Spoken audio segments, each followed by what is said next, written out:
Okay, so this is part 6 of Who the Fuck Did I Marry? So, where we left off.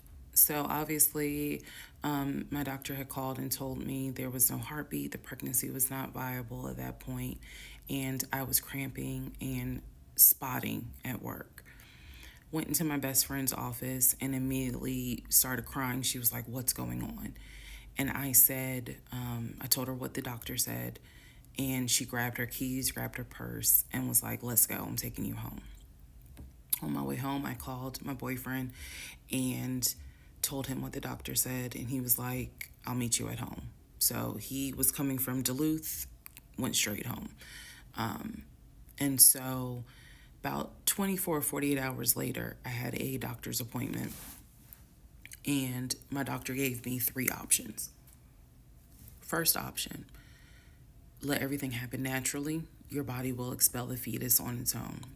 Second option, you can take a pill which will induce expelling the fetus at home. The pill basically will cause you to contract and expel. The third option was to go into the hospital and do a D&C. I did not want to do a D&C because I did not want to be in a hospital with COVID going on.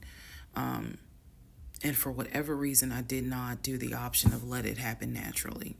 So I chose to do the pill.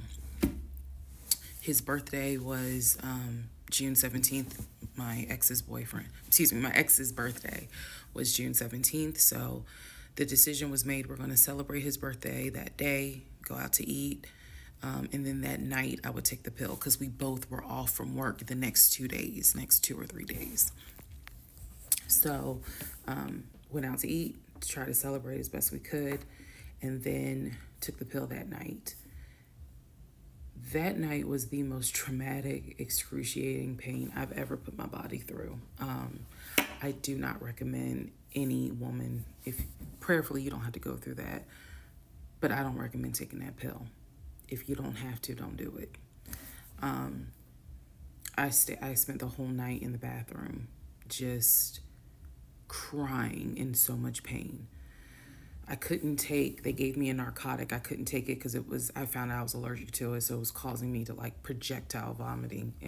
It was a mess. So, and he was right there. He was scared that he needed to take me to the ER. But in the morning, the pain kind of subsided.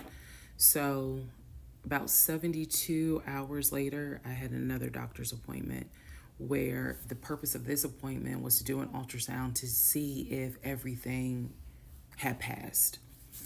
Everything did not pass. So because of that, my doctor was like, we're going to have to do a D&C. My D&C was scheduled for the first week of July.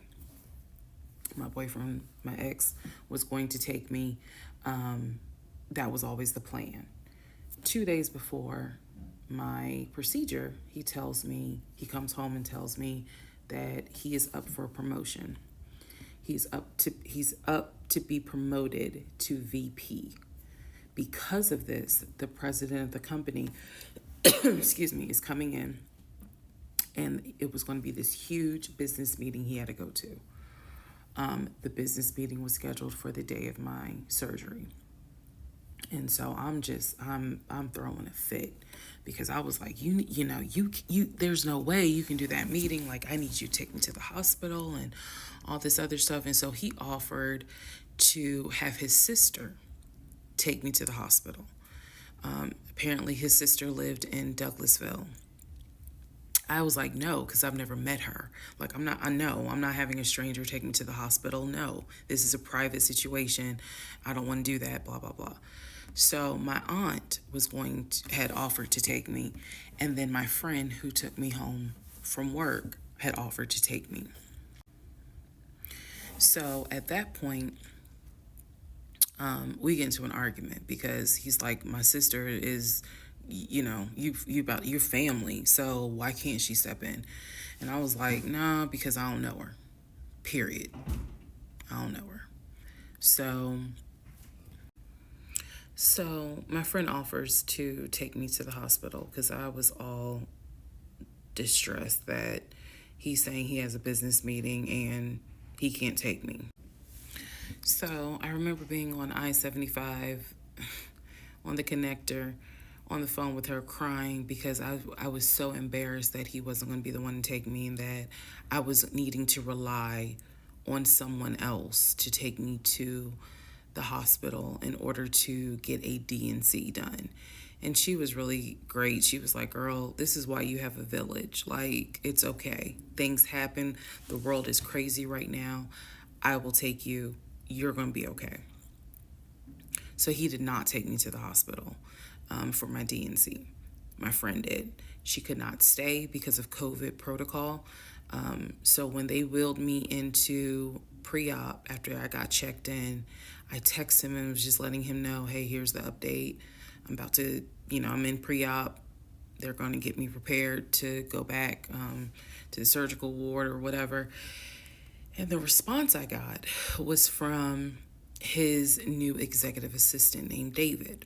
Now, when he told me he was up for the promotion, he did tell me that part of getting this new job would be that he would get an executive assistant named David. And he did tell me, I'm going to make sure that I inform David if you get a text from this number, meaning from me, pull me out of the meeting because, my fiance's having a procedure done and I'm picking her up. So it's important that you come get me if it's something serious. So I text him. David responds. He said, yeah, Mr. Blah Blah told me that you are having a procedure done. If you need me to get him, I can go get him. He's in a meeting. Just let me know what you need. And I just said, no, don't bother him. I'm just giving an update that they're about to take me back. And David responds and says, I'm so sorry you're going through this. Please let me know if there's anything I can do. So I have the procedure. I wake up and I am now in recovery. I should be in recovery 45 minutes up to an hour and a half. I wake up, first thing I ask, and I remember asking, is where is so-and-so? The nurse who was so sweet, she was like, everything went well. You're doing great. She said, we spoke to your fiance. He's on his way. So I said, okay. I kind of dozed back out, but I could still hear everything that was going on. I just could not keep my eyes open to save my life. So I hear her talk to the other nurse.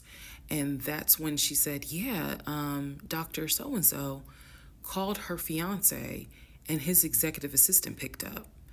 And the executive assistant said that he was in a business meeting and that, you could relate to him what you need to say and he'll tell the fiance.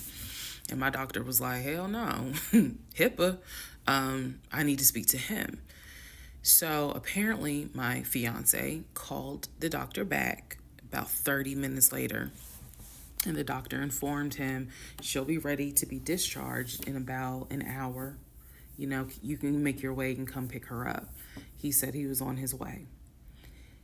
He was on his way from Duluth to Atlanta, which is not a huge distance, but the time of day, one thing about Atlanta, there's always traffic. So he should have been there within the hour. I should have only been in recovery an hour and a half. Let's go to the next part.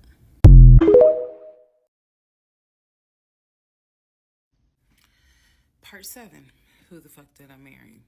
So I should have been in recovery at Northside Hospital for about at most an hour and a half. Subsequently, I ended up being in recovery between 3 to 3.5 hours. The nurses kept calling my ex, asking what's the status, because they were actually getting ready to do a shift change. So they kept calling, asking what's the status, like, where are you? I want to say that they called a total of 3 times and they spoke to him twice.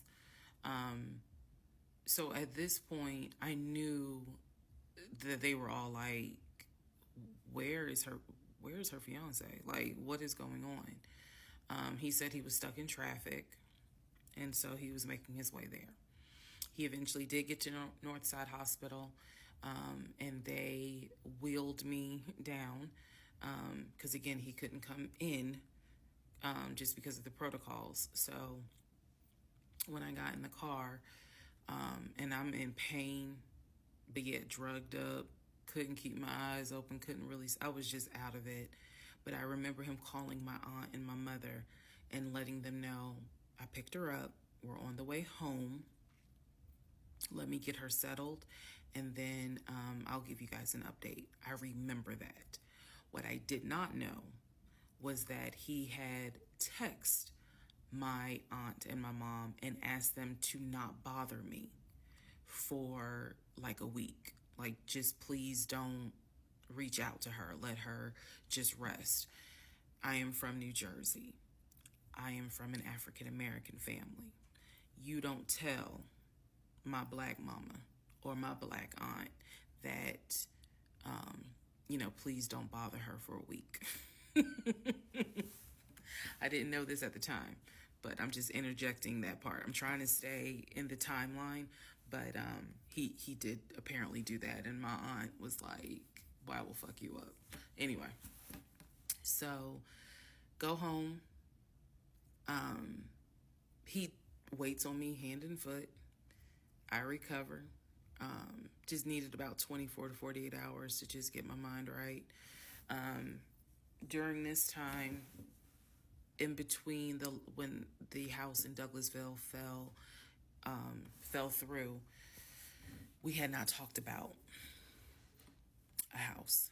So I guess it was about a week later, after the DNC, he decides that, do you want to start looking for a house again? Excuse me, I have hiccups, y'all. Do you want to start looking for a house again?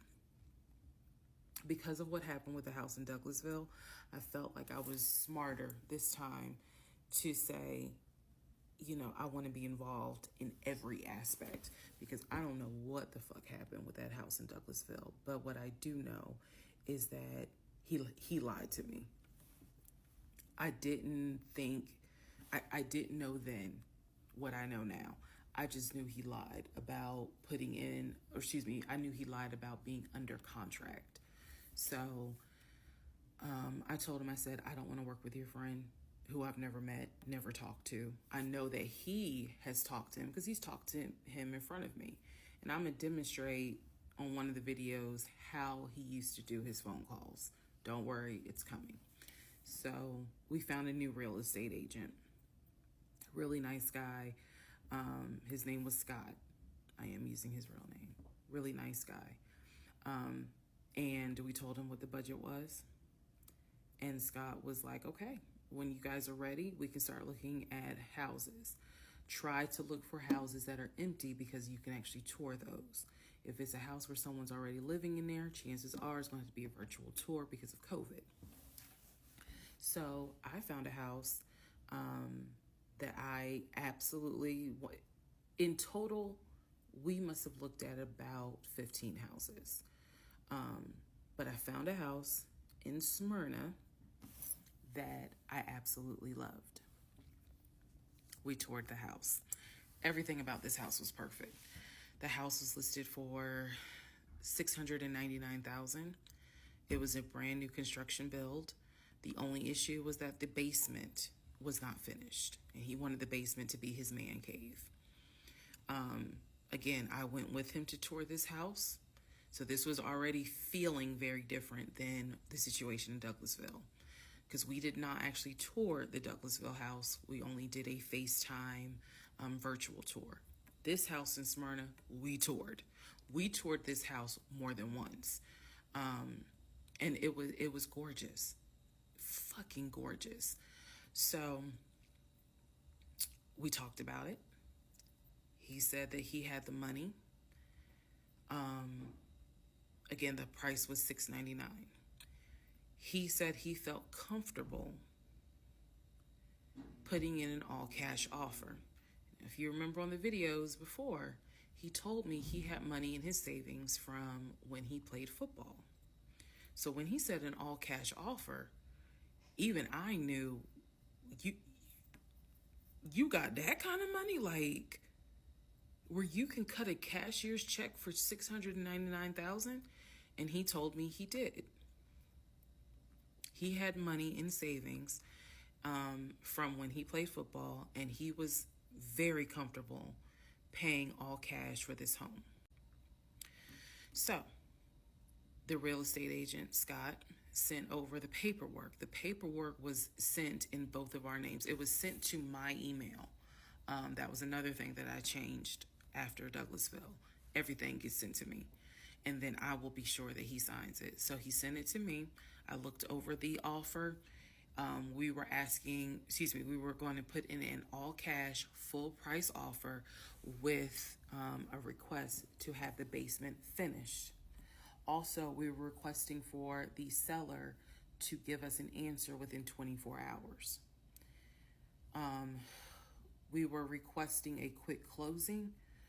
These are just some of the things I remember. I remember 24 hours, like I didn't want to wait on, y'all think about it. 24 hours, let us know if you're accepting the offer or not. And then also a quick closing because it was a new construction. So we didn't have to wait for the current tenant to move out. We didn't have to do that. So I watched in our bedroom as he pulled it up because it was a electronic document. He signed his name to the offer for $699,000 cash. He requested again, the seller let us know in 24 hours if they were accepting the offer. So we submitted the offer at around 6 p.m. We were requesting that by 6 p.m. the next day, they let us know if the offer was accepted or not. I watched him sign the offer.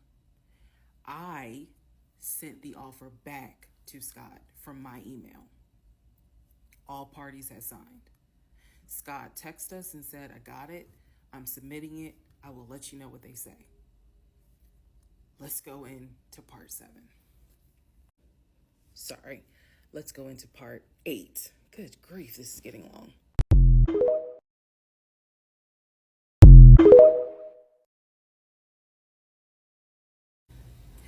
Okay, so I just want to clear up some things that I realized is kind of creating some confusion. So just allow this video to serve as a stop sign. Let's clarify. First of all, the story, background. He was born in Philly, raised in Philly, and moved to Augusta. Story is that he moved to Augusta for high school. After high school, he went to college at San Diego State. Enjoyed San Diego State, stayed in San Diego for quite a while. Got married out in California, had a house in California, played arena football out in California, but his family was back here in Augusta, Georgia. He still had a lot of family up in Philly, but for the most part, he had a sister in Augusta, he had a sister in Douglasville, he had a brother in Baltimore, he had another brother in Philly, and he had a brother in Nashville. So I just want to clarify that in terms of not the demographics, but the geography. Born in Philly, came to Augusta for high school, went to San Diego State for college, played football, stayed at San Diego, got married out there, but still had quite a bit of family here in here in Georgia. He also had a sister, I think I said, who lived in Douglasville. I have physically met his aunt who lived in Augusta. I've met his brother who lives in Augusta. I have spoken on FaceTime with a brother who lives in Baltimore. And then I will demonstrate how he used to talk to the brother that lives in Philly. That's coming up. You haven't missed that. In terms of the proposal, you did not miss the story of the proposal. I simply didn't want to share it because it was embarrassing. Basically, he gave me 3 ring options. We went to a jeweler at the Mall of Georgia. He had me pick out 3 rings. I told him which one I liked the most because I knew it wasn't a romantic proposal at all. I knew which ring I liked the most. I told him which one. He basically said, when I'm ready, I'll give you the ring and I'll propose. Fast forward about, I guess it was summer, because I was actually pregnant when the ring came. We were sitting at the dinner table. He took the ring box out of his pocket, slammed it on the dinner table, and I was like, what is this? He was like, open it. I opened it. Inside was the ring that I had wanted, that I had chosen at the jeweler. And he was like, all right, so this means that you're going to be my wife. I was pregnant. So, again, when I asked y'all to give me grace, it's because there are certain things that's just like, girl, what was you thinking? Trust me. There's no excuse. So there was never a, will you marry me? It was more of a, we're living together, we're having a baby together, we need to get married, because the backstory also was that his dad was a retired police officer, but at one point his father was a pastor. So he could quote the Bible like nobody's business, as we all know. So can Lucifer. But anyway, he could quote the Bible like no one's business. And so that's how we ended up engaged. And I was wearing a ring. I will find a picture and I will try to post it. But I was wearing the ring. Don't worry, there's more to that story as well. So just wanted to clarify some things for the people who were like, wasn't it weird that he had a sister who lived close, but he's from Philly? So I just wanted to definitely bring clarity to what he told me was the backstory. Born in Philly, came to Augusta for high school, went to California for college, played football at San Diego State, played football and arena football, worked at Apple, and then joined the condiment company in California, who then transferred him back to Georgia. He was married in California, and he told me he got divorced in California. That is important as well. That will come up again later. And so the ex-wife, at this point in time, at the time that I'm telling you, part 7, which is the last video I just posted, the ex-wife lived in California with her 2 kids, his 2 stepkids. The 2 stepkids were 17 and 20 or 21, but they were that age group. And he was saying that he was very close with them, so he wanted to keep a tight relationship with them. And he talked to them, if not every day, every other day. When I say, and when I say this, I need y'all to understand. When I say that he talked to someone, it means that he was on the phone in front of me talking to the person. I hope that, because I will touch back on this. He was on the phone in front of me talking to the person. So he talked to his siblings every day. He talked to his aunt almost every day. He talked to his family the way I talk to my family almost every day. And again, I will demonstrate how he used to do the phone calls. I will also demonstrate how he used to do the work phone calls, because he called me every single day from work. And he would talk to people while he was on the phone with me. And I could hear people in the background. But that's a whole nother part. So again, buckle your seats. I promise I'm reading your comments, I'm reading your questions, but I wanted to bring this video just to clarify some stuff. Hopefully this helps. And honestly, I know people are fascinated by this, but more than anything, I hope that there's a woman watching this and she's saying to herself, okay, it's time for me to ask some questions. That's my hope.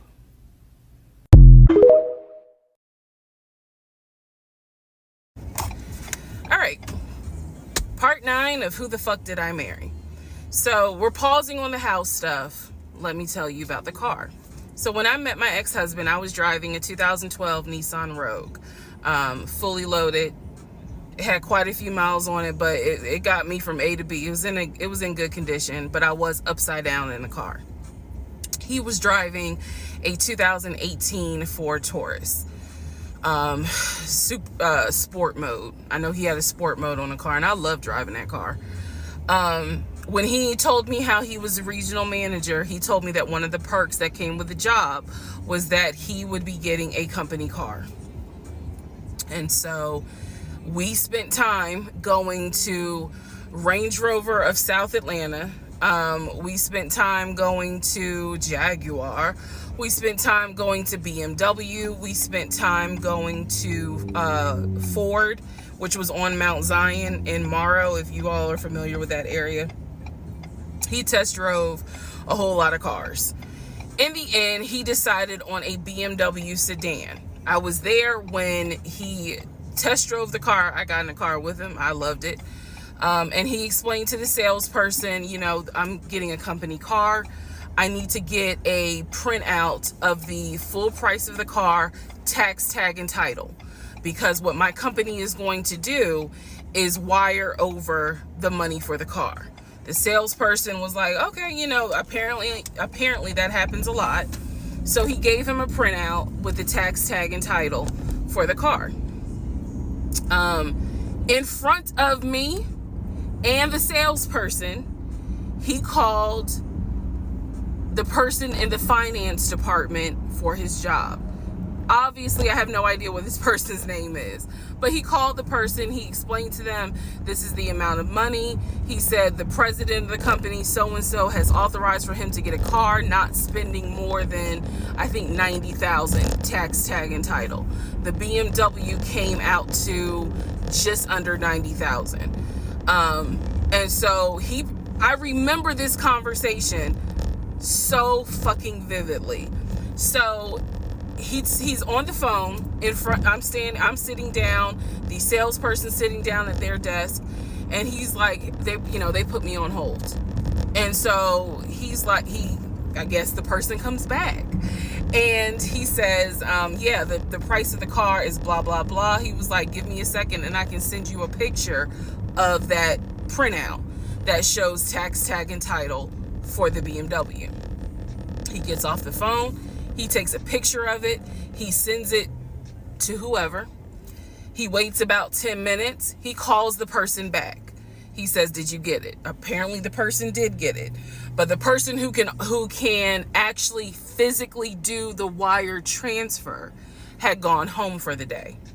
So what he says to the BMW salesperson, he's like, okay, we're going to have to do this tomorrow because so-and-so went home for the day. I don't know who the salesperson is. I can only tell you from my viewpoint what I thought. I had no reason to think this was a lie. I really didn't. Because again, you got to please keep in mind the circumstances that all of this is happening. We're inside the dealership. We're sitting at the desk of this person. He gave us the printout. He's on the phone, doing business, basically saying, look, this is how much money the car is going to cost. He's taking a picture of it. He seemingly is texting someone saying, this is how much, this is proof of how much it is. Then he asked the BMW salesperson, I need your wire transfer information. The guy got up, rushed over to, I guess, their finance area to get the bank wire information, because obviously you have to wire it a certain kind of way. Rushes back over, gives it to my ex-husband. My ex-husband's like, okay, first thing in the morning, we will get this wired over, and then, I'll come and pick up the car. My fiance, will drive me up here to pick up the car. So we leave. He felt like, because at the time that this all happened, I was pregnant. So he felt like, look, we're about to have a baby. I don't want you driving that Nissan Rogue. I want to get you something more secure, something new. I really wanted a Kia. I really wanted a Kia Telluride.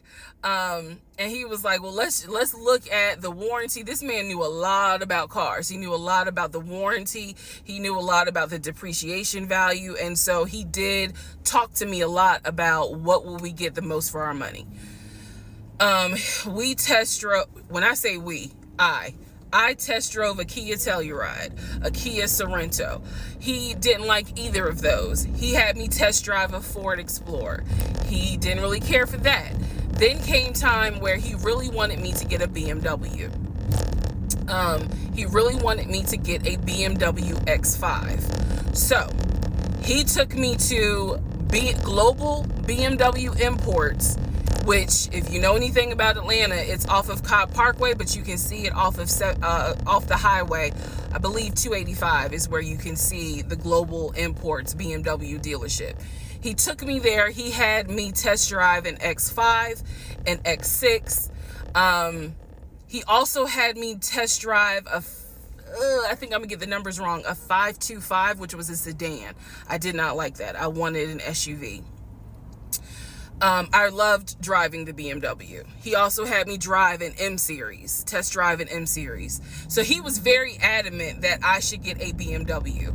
The reason being is because, according to him, he had a BMW in California when he lived in San Diego. He had a BMW that he loved. It was a white BMW. He showed me pictures of the BMW. So he showed me pictures of this white BMW that he had, and unfortunately, the car got totaled about 2 months before he moved to Georgia. So he had received money, not a lot, but some money to get another car, and he used it to get the Ford Taurus because he was like, I just need a car that's going to get me from A to B until I get into a house and I'm much more settled. For him, he was like, I'm really giving myself 60 days to get settled here in Georgia after moving from California. But then he met me. Again, that's the story. So he had me test drive the BMW. So much so, I loved the BMW. Loved it. I wanted a dark blue BMW with cognac interior. I wanted an X5 and I wanted an M Series. So I can clearly tell y'all that's exactly the car I wanted. We were online looking for that particular car because not every dealership had it. I was okay with a black BMW if needed. But I really wanted dark blue, and I really wanted that cognac colored interior.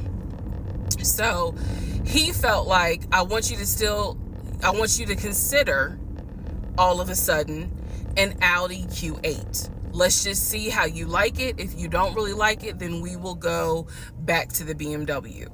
I cannot tell you why he switched up. I can't. But I can tell you he took me to an Audi dealership on Peachtree Industrial. He test drove an Audi and I test drove an Audi Q8. I loved the Q8. Loved it, loved it, loved it. But I was tired of test driving cars. By this point, I had test driven so many cars. Our weekends were spent either looking at a house or test driving cars. And I was picky, I will admit that. So he had me test drive the Q8. I really liked it. I finally just told him, look, I'm good with either the BMW or the Audi, because I'm tired of test driving cars. He told my family he was buying me a new car because, keep in mind, let me let y'all know. He had met my family initially on Zoom because, again, we were locked down. He had met my family. He also had met my family in person because at this point, it was like, look, if you're not showing any symptoms, maybe we can do family dinner. And so we had. So he had met my family in person. And now we will go ahead and move towards part 10 of this series.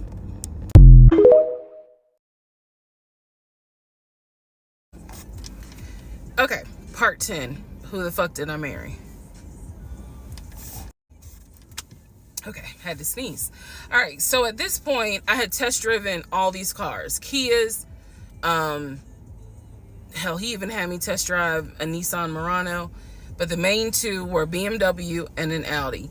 He had told my grandfather he was getting me a car. He had told my aunt he was getting me a car.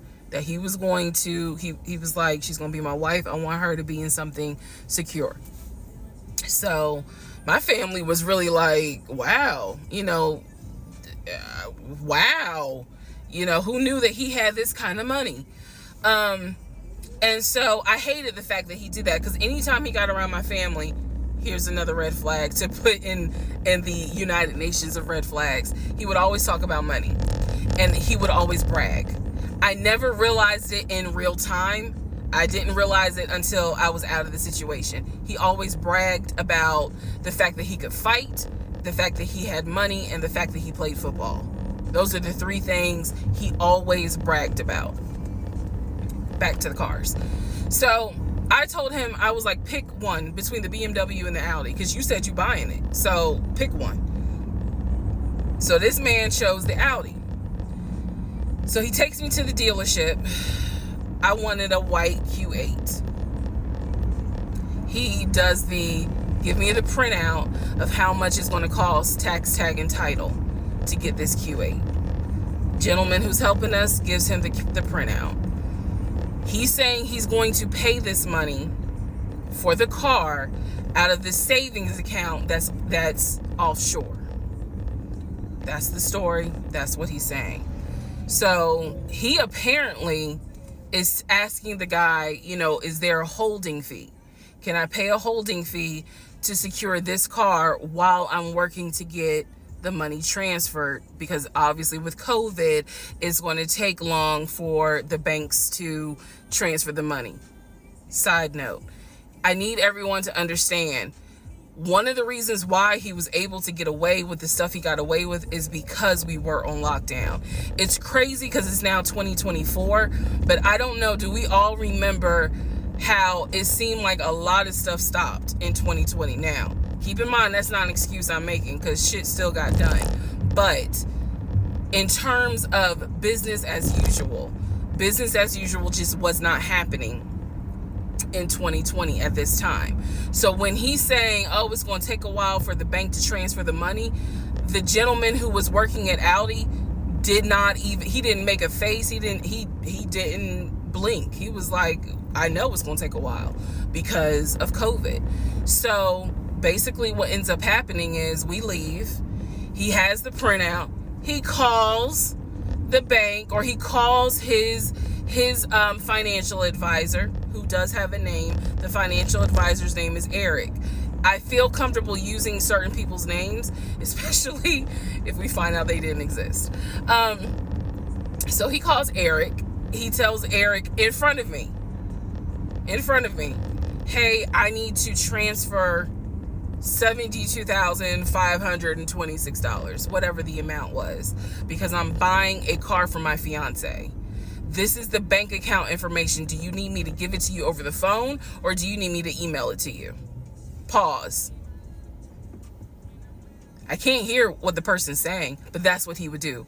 Do you need me to give it to you over the phone, or can I email it to you? Okay. All right, give me a few minutes and I'll go ahead and email it to you. All right, let me know. I'll call you back to find out if you received it. Okay, hang up.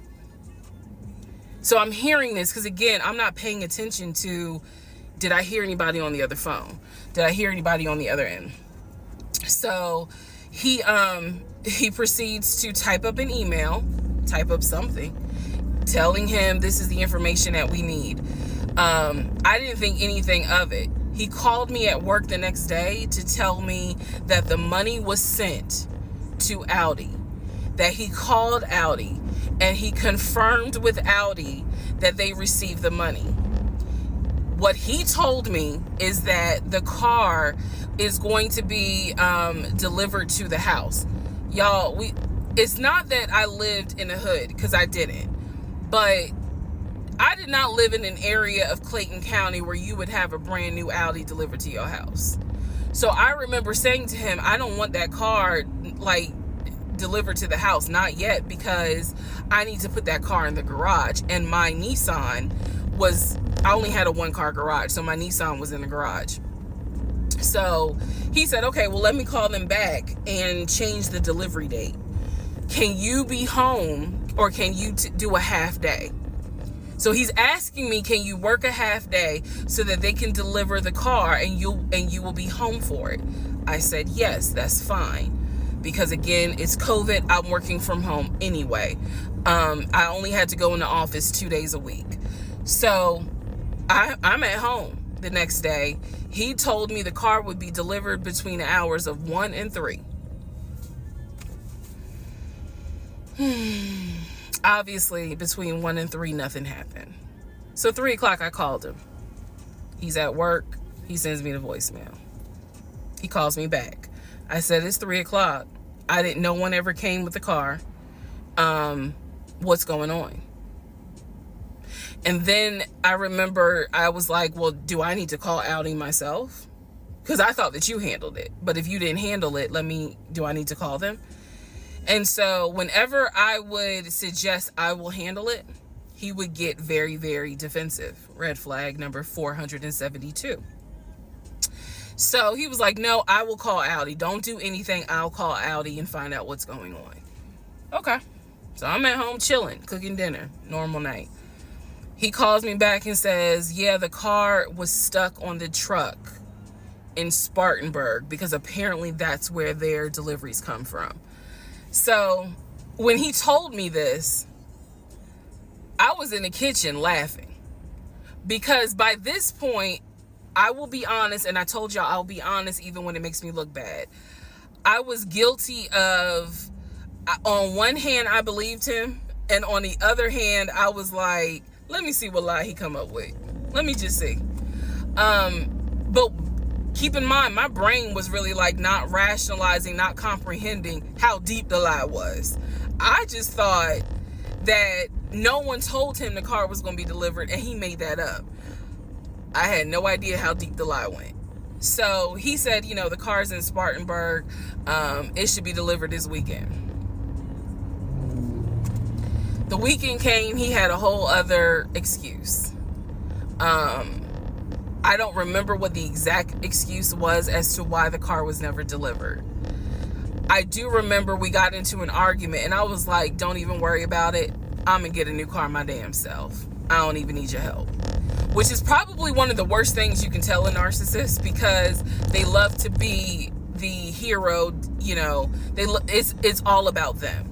But I was like, don't even worry about it. I'll get when I have the money to get a car myself, I'll do it. I don't want to hear anything else about a new car. I don't want to hear shit else about a car. Because at this point, I was spending way too much time trying to figure out, are we getting a car? Are we getting a house? Like, what the fuck is going on? Always there was an excuse. So when I told him I don't want to hear anything else about a car, and I am not going to a dealership to test drive another car, that ended that whole discussion right there. So this is where I'm going to interject what I believe was happening. I believe that my ex-husband is the type of person, he gets off, nut. He gets off on you being excited about something that he knows you will never get. So I believe that he enjoyed going to car dealerships. He enjoyed watching me test drive a car and get excited about it, knowing I was not going to get it. It is the level of cruelty. And again, I'm telling y'all stuff that I found out way later on. It is the level of cruelty that I still cannot comprehend. So the whole issue about the BMW and the Audi, I think he just enjoyed seeing me get excited and then pull it away. Part 11 coming up.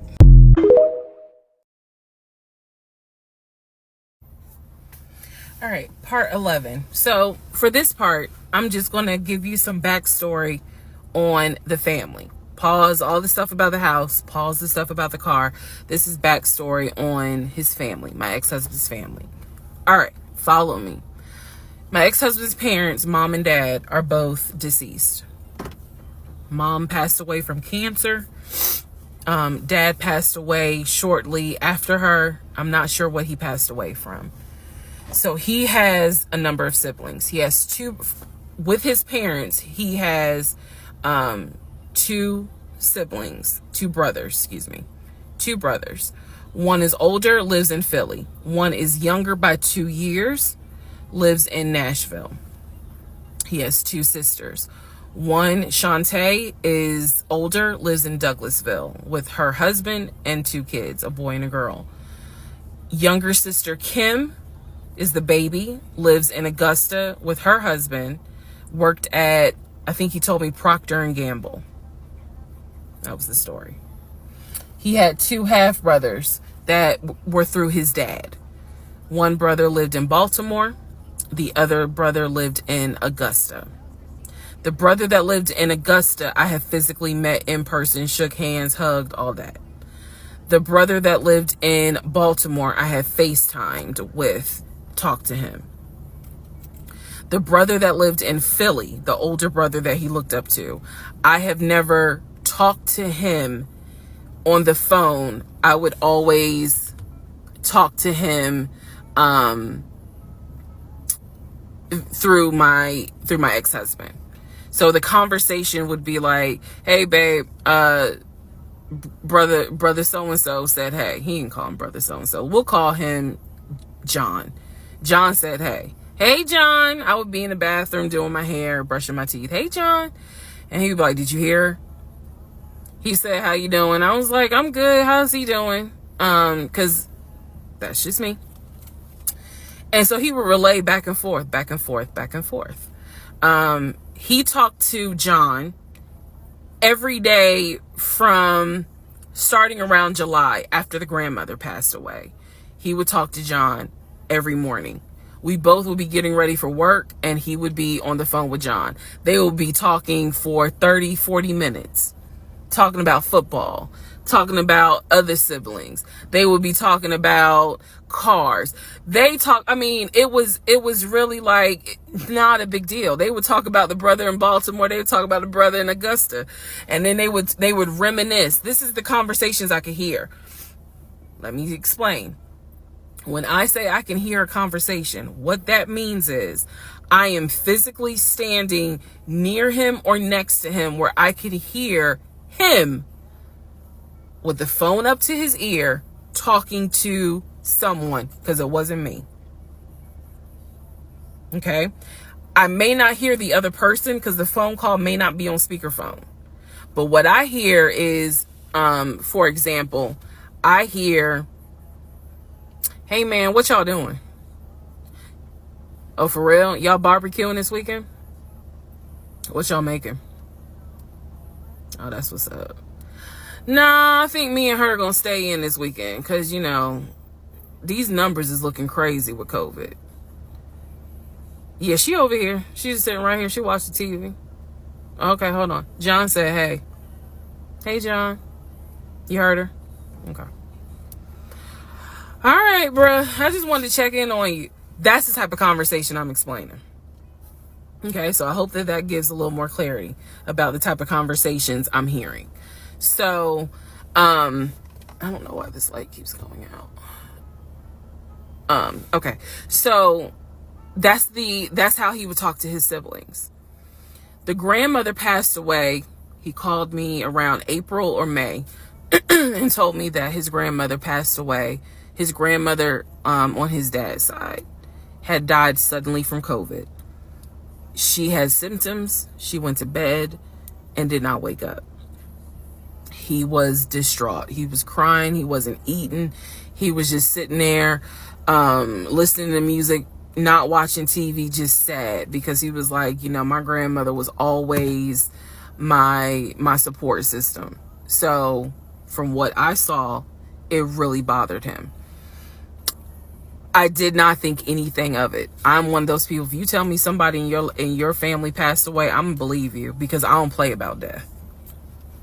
And I guess I expect other people don't either. However,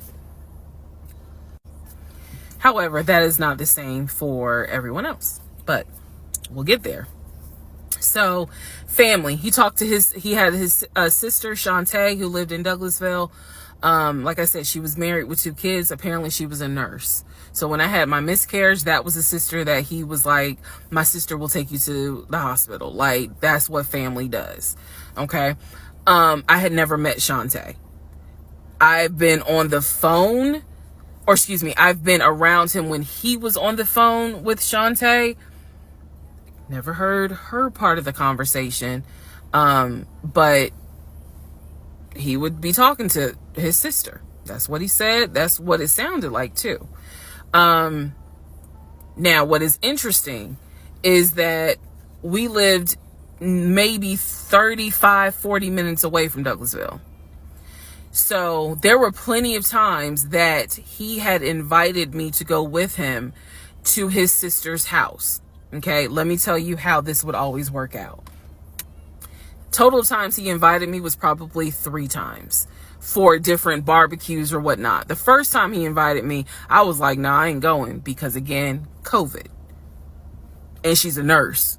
Hell no. The second time he was like, yeah, she invited us, but I don't think we should go because COVID. No. The third time I agreed to go. I was like, absolutely, I'll go meet your sister. Like, that'd be great.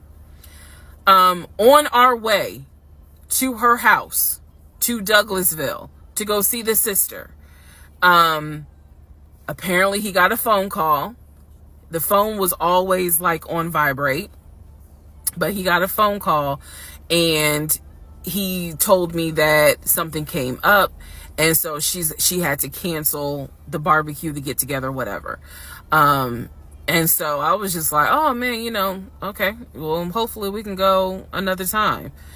It didn't happen close enough for me to have red flags, if that makes sense. But at this point, as y'all probably like, girl, you so blind.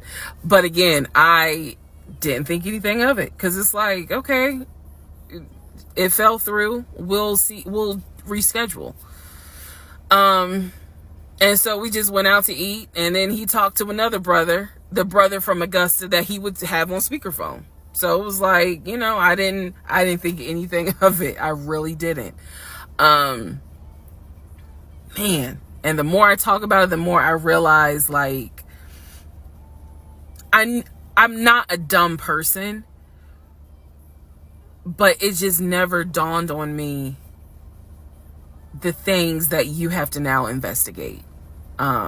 It didn't dawn on me, but nevertheless, that is the backstory for his family, right? Grandmother passed away. 3 weeks later, he called me and told me his uncle had passed away from COVID. The uncle had tested positive, had to go into the hospital, and he died. It was a bit of a red flag. It was a bit of a red flag, but like I said, I don't play about death. So I was just like, wow. Because of these 2 deaths, he became a stickler about COVID. And when I mean a stickler, wear your mask, wear gloves, hand sanitize, wash your hands. Like, he was annoying about making sure neither one of us caught COVID. So now I'm going to give you the backstory in regards to what I was told with the ex-wife.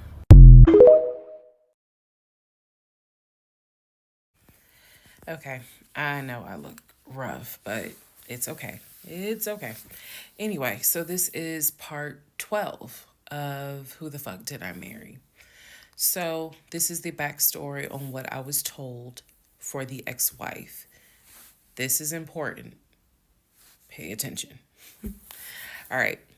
This is 2020. So this is what I was told in 2020. I was told that he and his ex-wife used to be friends.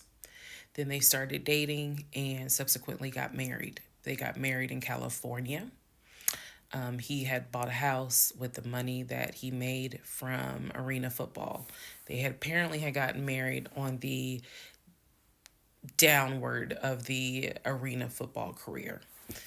Had a nice house. He showed me a picture of the house, showed me pictures inside the house. Remember that? Showed me pictures inside the house. It was a really nice home in San Diego.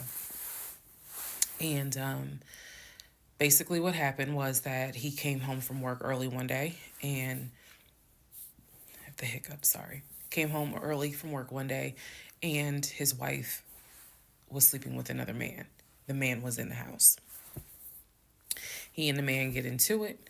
Her son, who is about 17 years old in 2020, she had two kids, a daughter and a son. The son apparently was on his way home from school when my ex-husband found his previous wife in bed with another man.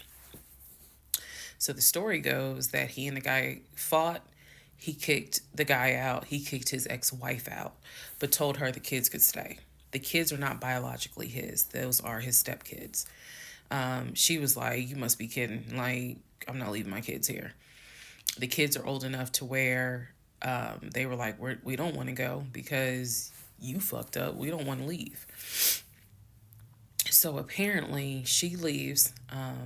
The kids stay with him for a few weeks. And then she gets her own place. The kids move out, move in with their mom. He files for divorce in California. He files for divorce in California, and it was an ugly divorce. She was asking for spousal support, all kinds of stuff. And then it turned into, you know, I'll help you with the kids, not child support, but just I will give you some money for the kids, because apparently he was very close to the kids and he wanted to keep a relationship with the kids. Their biological fathers, apparently there were two fathers, their biological fathers were not in the picture. So the divorce starts out contested and ugly, eventually becomes amicable. Eventually they become cordial with each other. So my ex-husband moved. This is all before he ever met me. So I'm telling you the story of what I was told in 2020. So eventually, about 2 years later, is when his job approached him about an opportunity to transfer to Georgia. And so he took it. New beginning, fresh start. He has family in Georgia. He took it. He told me this story pretty much the second or third conversation we had. So it was always from the beginning that she had cheated.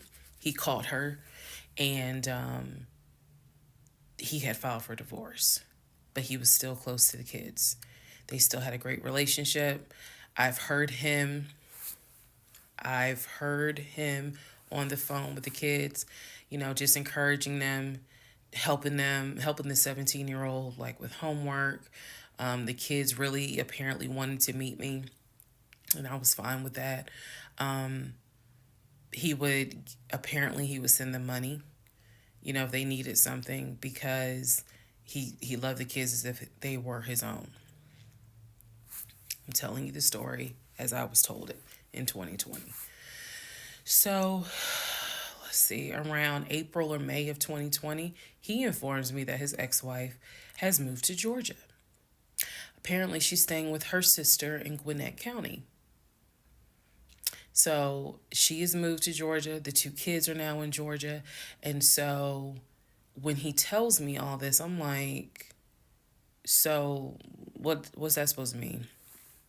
Now, I will say this. He never made it seem as if she wants him back.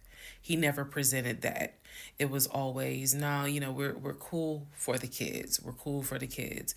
But he's never presented that she was trying to get him back. I feel like it's fair to her for me to say that. And again, stay with me. It all comes out.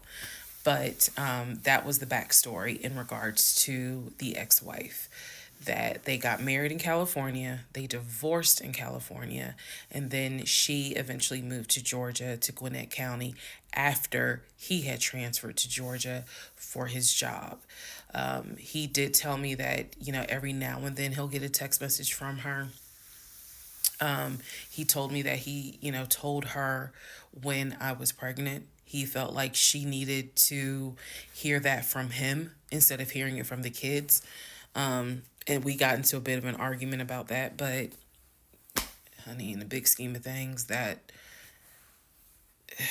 anyway. So we got into an argument about that. I felt like that's none of her business.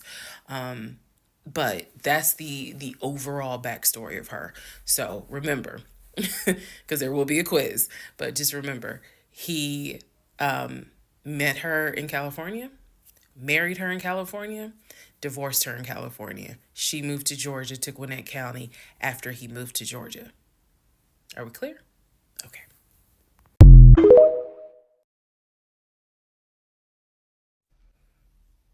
Okay. Part 13 of Who the Fuck Did I Marry? Um, so I've kind of given you guys all the backstory. Let's just kind of recap real quick.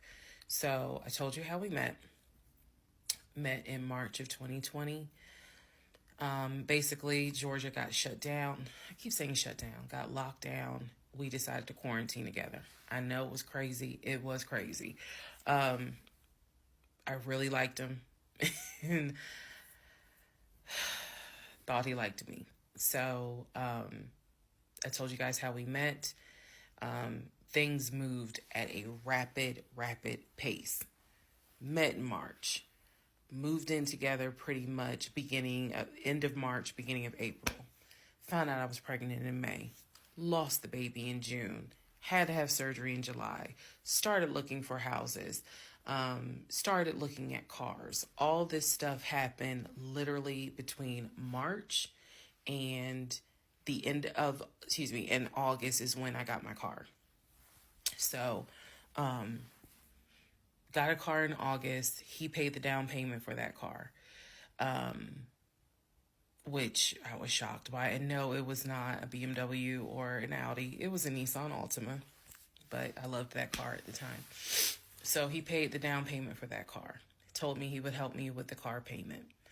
The biggest mistake that I made, and I'll explain why I say this. The biggest mistake I made was that I signed myself up for a car note, where I knew I needed his help to pay the car note. I knew better. My mom has always taught me, do not ever put yourself in a position where you are financially dependent on a man. And all of that went out the window.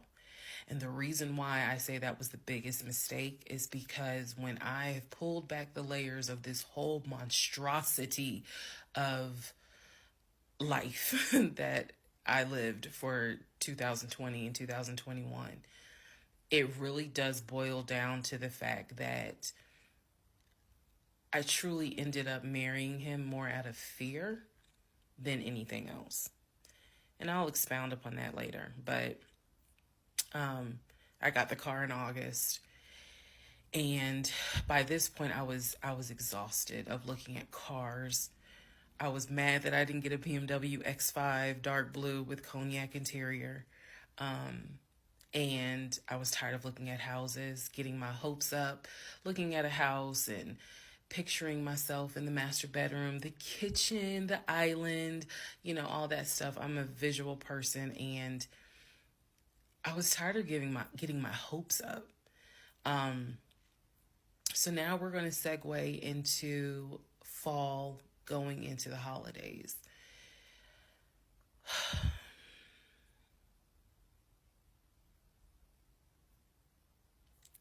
Here's what happened. In October, we looked at another house. This house was in Marietta. Absolutely gorgeous. It was gorgeous. I want to say that the house was about $700,000. I really liked the house. I could see myself living there. I could see myself cooking there. And so subsequently, my ex-husband put in an all-cash offer on that house. I watched him put an all-cash offer in on the house. Our real estate agent, Scott, called us about 24 hours later, and he said, the sellers love your offer. The offer was an all-cash, full asking price offer. $700,000. Let that sink in for a moment. He said the sellers love the offer. They are asking that you show proof of funds so that they can accept the offer. My ex-husband said, I will show proof of funds when they accept the offer. The seller said, great, we'll accept the offer when you show proof of funds. So basically we got into a standoff. And if you're a real estate agent or you work in real estate, I would love to know your thoughts on this.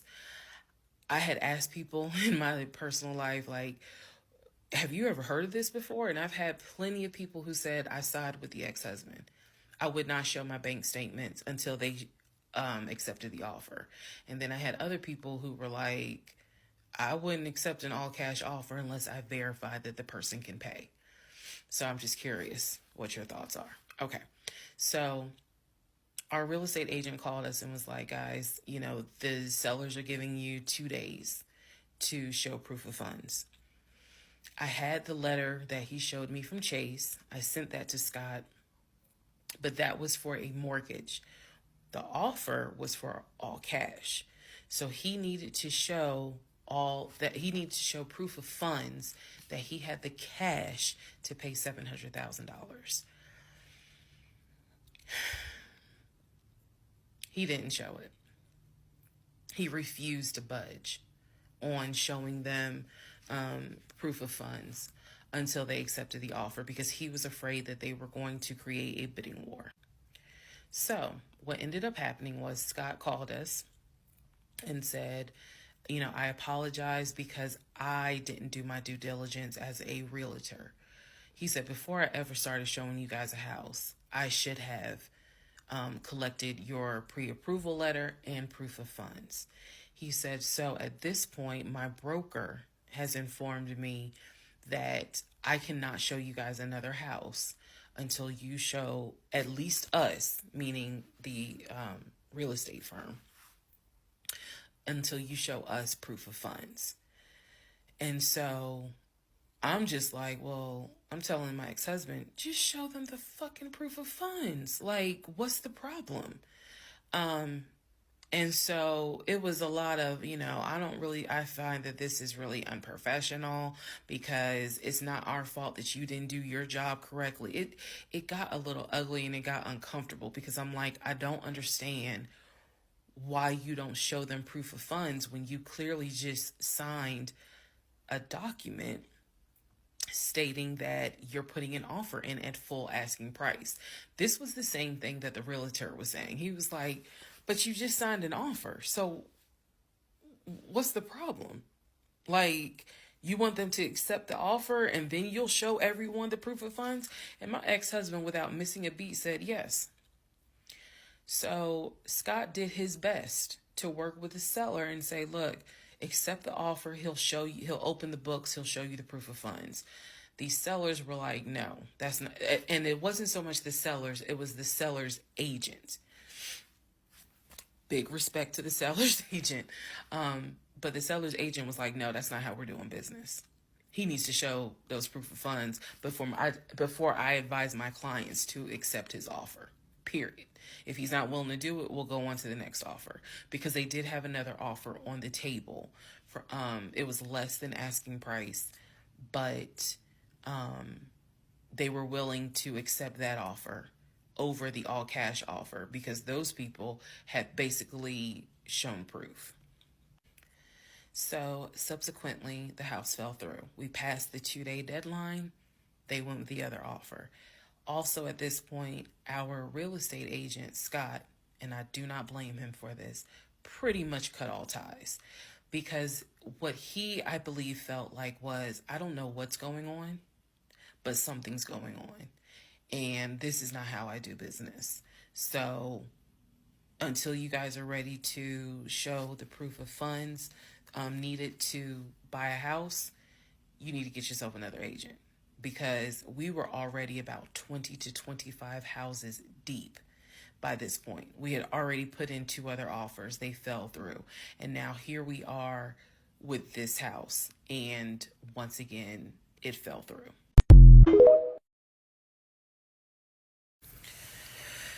Okay, so good news and bad news. Number one, this is part 14 of Who the Fuck Did I Marry?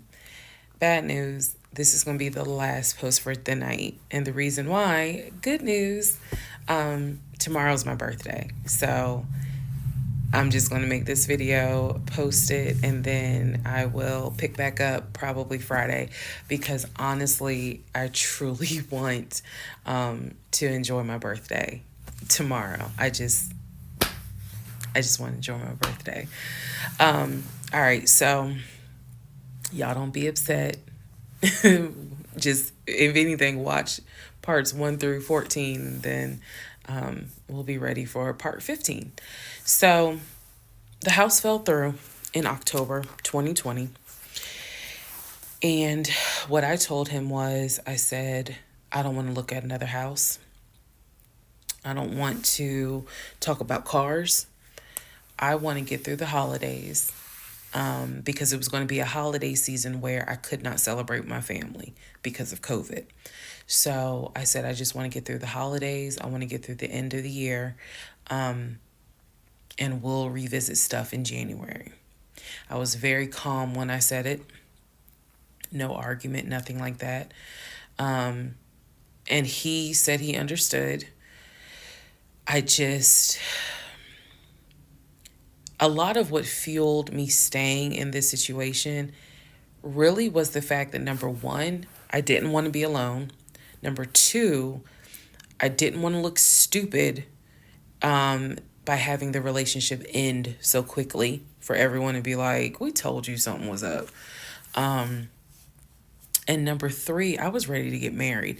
And that ready to get married fueled a lot of stuff. And again, I was still making my audio diaries. So listening back to it, I knew something was wrong. I admit that. I knew something was wrong. But what I thought it was, truthfully, was like, why does it seem like there's always something? Like, why can't we just go ahead and get the house? Why is it always something? Why can't I just get the BMW? It still didn't dawn on me how deep this something went. And for the people who keep asking, I'm going in order of events.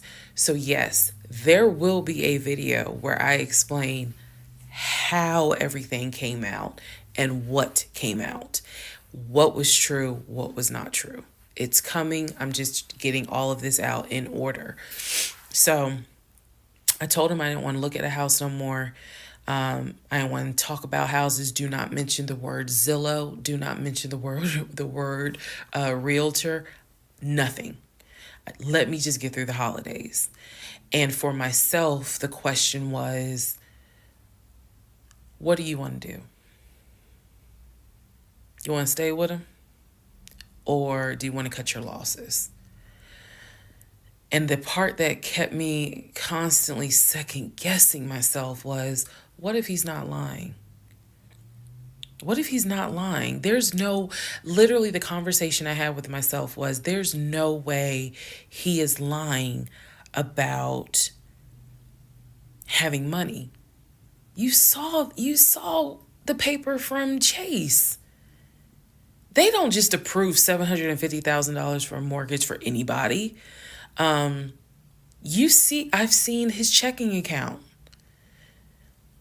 You see how much money's in his available checking. Like I don't think he's lying. I don't think he's lying about that. But what is it? Is it that he doesn't trust me? Like, I second guess myself so much. Is it that he doesn't trust me? Is it that maybe he doesn't really want to get married? Like, what is it? Because I know what I saw. I know what I heard. I know that he's having conversations about move the money from this account to that account. I know he's paying my car note and all these bills. Like, clearly this man is making money. I know that I saw the letter from HR that states his new salary is 200 and something thousand. And I remember thinking, like, God, what, like, what am I missing? I'm missing something. But what is it? Because I know what I've seen. I know what I have touched. I have physically touched these papers. Like, I know how to read. So what is it that I am missing? He's close to his family. He talks to them all the time. He's just a regular guy that just likes to watch NFL football. He leaves me alone when I want to watch Georgia football. He's paying the bills, groceries. I haven't had to worry financially since I've met him. And as a woman who had lived on her own, paying her own bills, my God, that is the most intoxicating feeling when you meet a guy who just takes your stress and your worry away financially. But the downside is he took away the stress and the worry financially away and instead brought a mental fuck job I've never in my life had experienced. And I could not put my finger on it. I couldn't really talk to anybody about it because I'm a big believer in what happens at home stays at home. So I didn't talk to my girlfriends about it. I didn't talk to my family about it. But I just remember being like, what am I missing? What am I missing? So we did not talk about houses. We did not look at cars. We didn't do any of that for November, December. And he came to me like around Thanksgiving, and what I thought was a very open, loving conversation. And in that conversation, he was like, okay, I know I have fucked up. I know that things are not feeling too strong right now. He was like, I want us to get married. I want a home. I will show you whatever you need to see to put you at ease. He was very like contrite. He was very just like, what do I need to do to put your mind at ease so that you know I'm in this and that I want this and that I love you and I want you to be my wife. So I was like, show me your accounts. He showed me his checking. He showed me one of his savings. He showed me a Chase savings. He did not show me the offshore. And he did not show me the US bank. So he showed me those two accounts, checking and Chase savings. So I knew that there was money. What I saw in those accounts, there was money. I told him, I was like, if we're going to buy a house, I want it to be through the mortgage on Chase. I don't want to deal with this proof of funds shit no more. I said, I do not want to look at another house until the beginning of the new year. He said, okay. That is when we then had a conversation. So I guess I lied because we are going to have a part 15 or 16 tonight. But that is when we then had the discussion about marriage. And that is where religion came into play. Yeah, I'll give y'all the other part tonight. Stand by.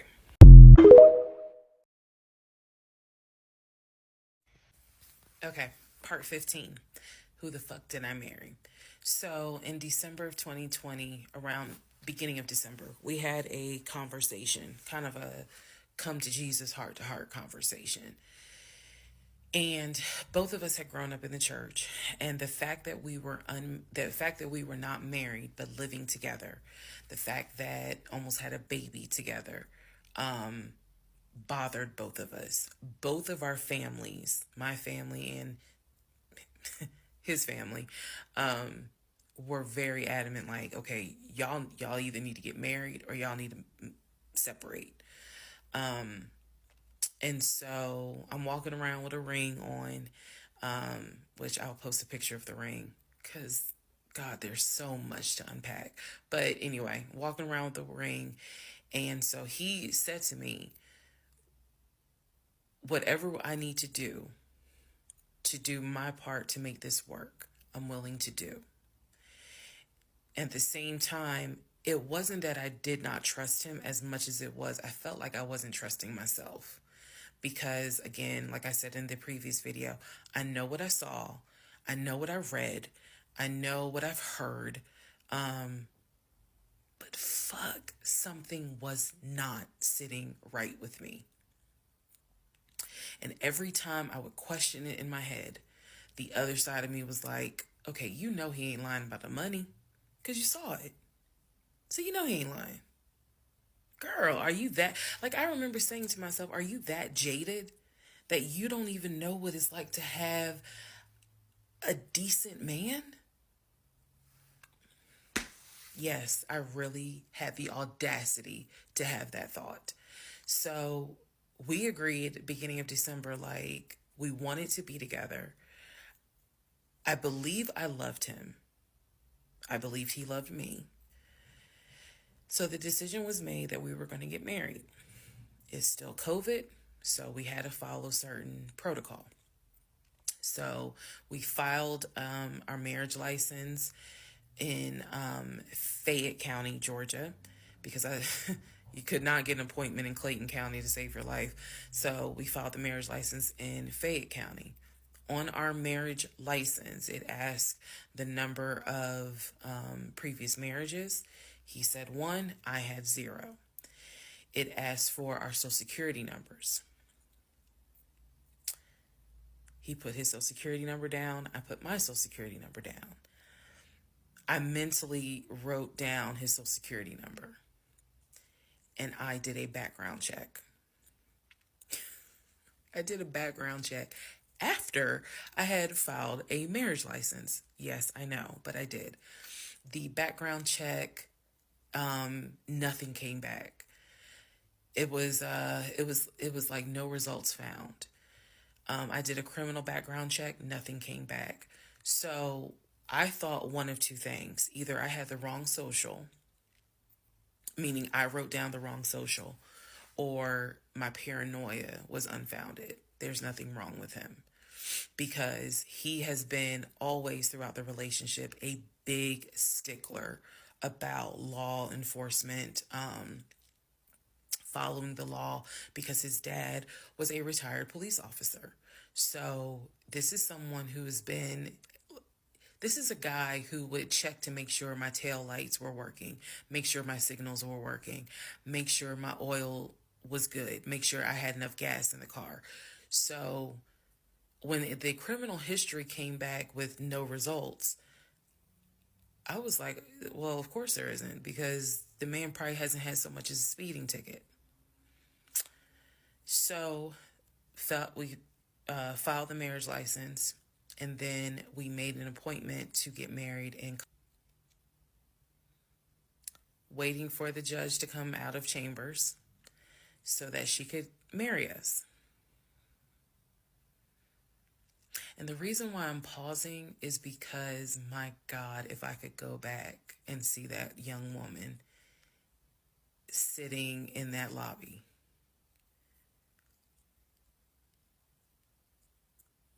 Wow. I know we can't go back in time, but damn, if I could go back in time, I would. I didn't tell anyone I was getting married because I was afraid that we had tried before in September and something came up. So I didn't want to tell anyone. I didn't want to get anyone's hopes up. I didn't want to get my hopes up. I know that's bad, but again, said I would be honest even if it's ugly. I told my mom, my family that we got married, told my friends. They could not believe it. My mother was relieved, but she had no idea about what was going on. My aunt was more like, really? You married him? My friend, the one who took me to the hospital for the miscarriage, was like, I wish you would have told me, like, you deserve to have people there, take pictures and celebrate and all this other stuff. And she was like, she's the type of friend, if you like it, I love it. You rock with him, I rock with him. The moment you don't, I don't either. So she was supportive. My other girlfriends were happy for me. They just hated that I had to get married during COVID.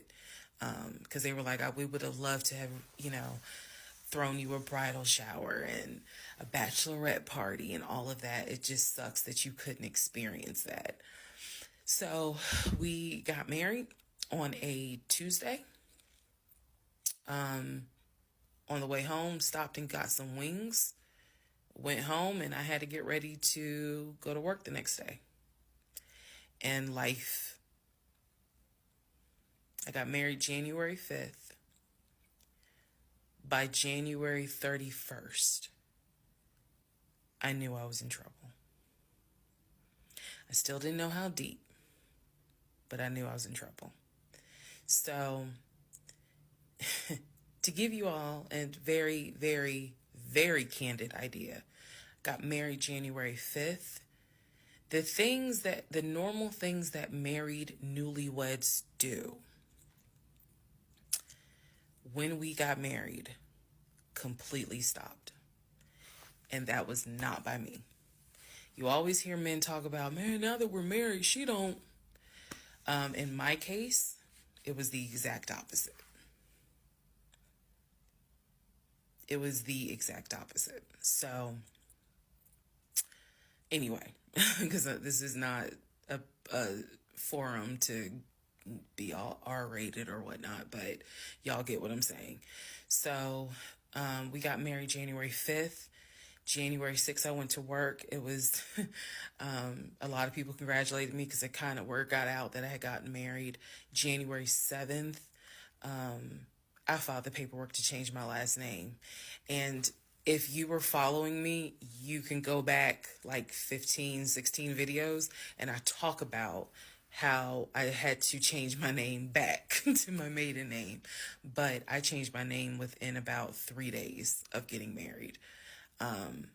My attitude was, this is the bed that I made. I'm going to do right by him. I'm going to do right by my marriage.